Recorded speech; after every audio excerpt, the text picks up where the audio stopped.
Uh, he has been CNC Western Command and of course is a Kargil veteran.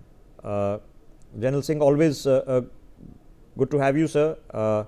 Today, I don't want to downplay the circumstances because any times weapons are fired is a time of gravitas and seriousness. But how are you feeling, sir? What's your emotion saying now that you can post retirement at least talk about your feelings? Jai Hind, Rishabh. It's a carefully calibrated, well curated kind of targeting that we have done.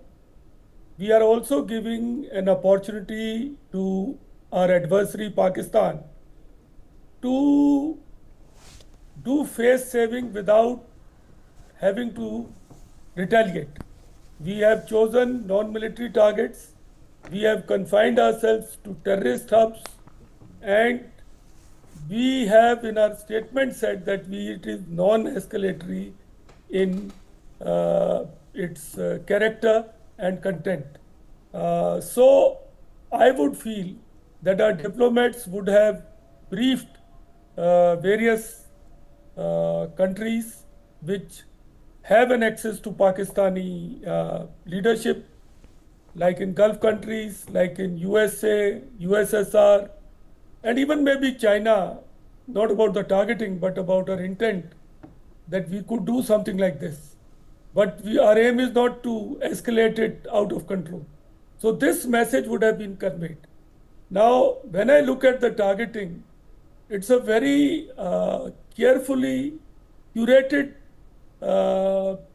list of targets that have been struck. It starts with two headquarters of Jash and LET, Muridke and Bahawalpur. Both have been the main driving force behind the continued kind of proxy war in India.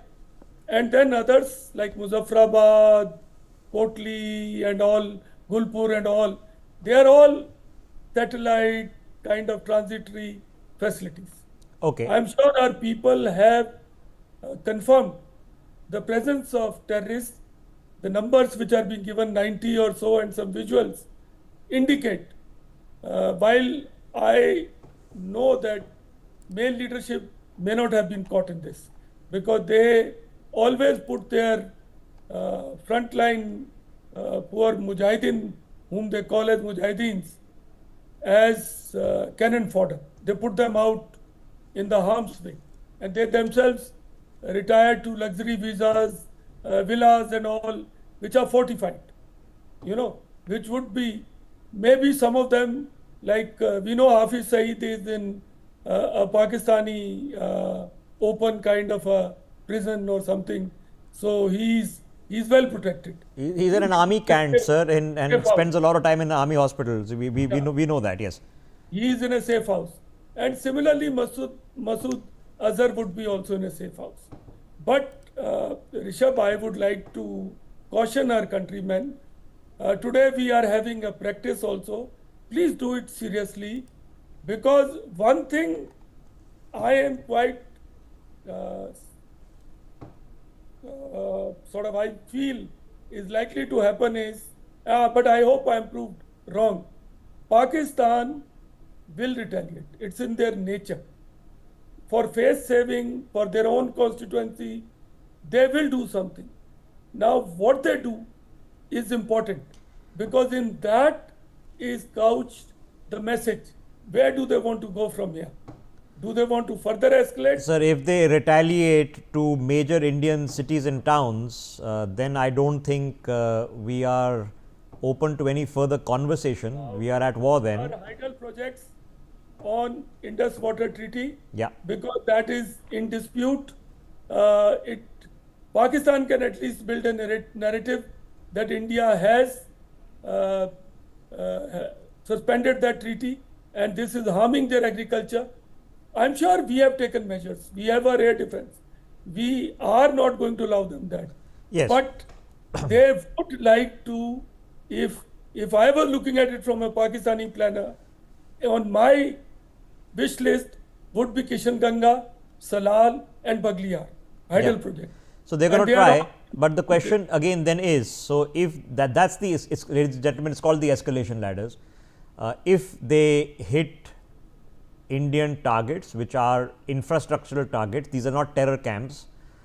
They are civil infrastructural targets, and they are manned by civilians, civilian engineers who will be working there. And if those infrastructural targets are hit, does India then not respond back to that? Of course, we have to.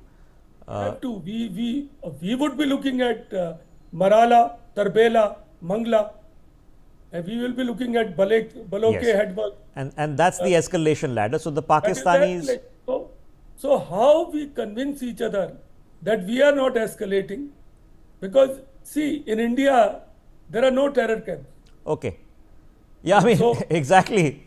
So, what's the pretext?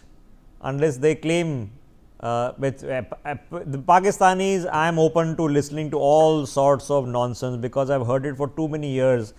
I mean, this has been going on since my grandfather's generation. My hair have gone grey. I've had children, and the same nonsense is going on and on. You just can't talk to them. It just makes no sense. But what do you do?